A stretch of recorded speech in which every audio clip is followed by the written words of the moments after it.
বাংলার বাঘ একে ফজলুল হক যখন কবরে, গণতন্ত্রের মানস পুত্র হুসেন শহীদ ছুয়ারা ওয়ার্দি যখন আমাদের মাঝে নেই, বাঙালি তখন দিশেহারা, কে ধরবে হাল। ঠিক তেমনি সময় বাংলা মায়ের আশীর্বাদ পুষ্ট হাজার বছরের শ্রেষ্ঠ বাঙালি বঙ্গবন্ধু শেখ মুজিবুর রহমানের আবির্ভাব। সাগরকন্যা সন্দ্বীপের ঐতিহ্যবাহী সংগঠন নবপ্রজন্মের মুজিব কর্তৃক আয়োজিত আজকের এই মহতী শিক্ষা ও সাংস্কৃতিক অনুষ্ঠানে উপস্থিত শ্রদ্ধেয় সভাপতি, মাননীয় প্রধান অতিথি, সুবিজ্ঞ বিচারক মণ্ডলী এবং উপস্থিত সম্মানিত সুধীবৃন্দ, সবার প্রতি রইল আমার সালাম, আন্তরিক শুভেচ্ছা ও অভিনন্দন। আজকে আমাদের বক্তৃতার প্রতিপাদ্য বিষয় হল মুক্তিযুদ্ধে বঙ্গবন্ধু ও বিরোধীদের ভূমিকা। হাজার বছরের ইতিহাসে বাঙালির শ্রেষ্ঠতম অর্জন বাংলাদেশের স্বাধীনতা। আর এই স্বাধীনতা সংগ্রামের ইতিহাসের পিছনে যার নাম চিরস্মরণীয় হয়ে আছে, তিনি আর অন্য কেউই নন, তিনি হলেন হাজার বছরের শ্রেষ্ঠ বাঙালি বঙ্গবন্ধু শেখ মুজিবুর রহমান। তিনি বাঙালি জাতির অবিসংবাদিত নেতা। নিপীড়িত জাতির ভাগ্যাকাশে যখন দুর্যোগের কালো মেঘ, তখনই বঙ্গবন্ধুর গৌরবময় আবির্ভাব। অসাধারণ দেশপ্রেম ও দূরদর্শী নেতৃত্ব দিয়েই তিনি সমগ্র জাতিকে ঐক্যবদ্ধ করতে পেরেছিলেন। এদেশের জনগণের দুঃখ দুর্দশা ও শোষণ বঞ্চনার প্রতিবাদ করতে গিয়ে বঙ্গবন্ধু বহুবার গ্রেপ্তার ও কারারুদ্ধ হন।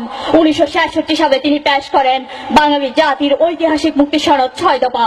1969 সালে 23 ফেব্রুয়ারি এক ছাত্র সংগ্রাম পরিষদ কর্তৃক আয়োজিত নাগরিক সংবর্ধনায় তাকে বঙ্গবন্ধু উপাধিতে ভূষিত করা হয়।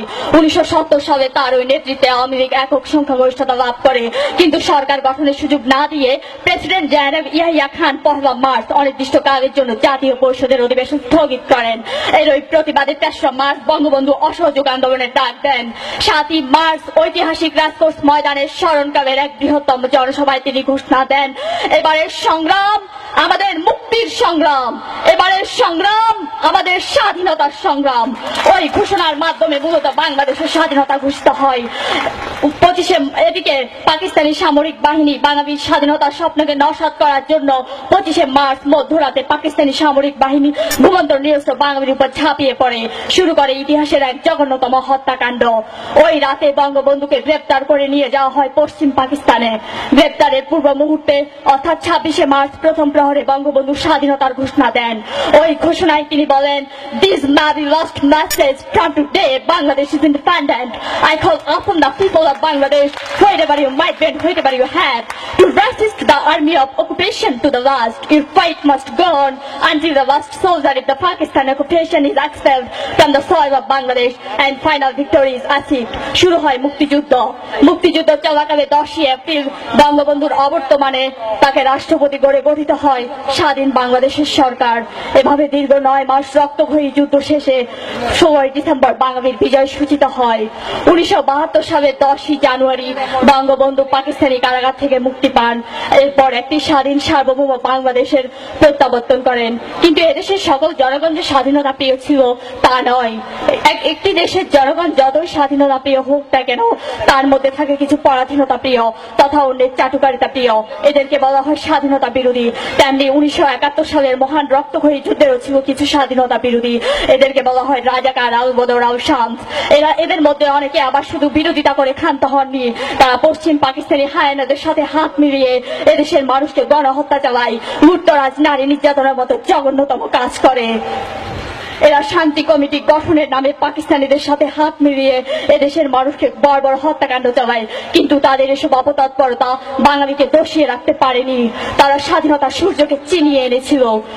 যারা মুক্তিযুদ্ধের বিরোধিতা করেছে তারাই যুদ্ধ অপরাধী, মানবতা বিরোধী অপরাধের বিচারের জন্য লড়ছে প্রজন্ম থেকে প্রজন্মের জাতীয় প্রয়োজনে। যারা মওদুদী ও গোলাম আজমের অনুসারী 71 বিরোধী দর্শনে বিশ্বাসী, তারা রাজাকারের পক্ষবাদী, ওরা প্রকৃত রাজাকার। জাতি হিসেবে এটি আমাদের কলঙ্কের ও লজ্জার।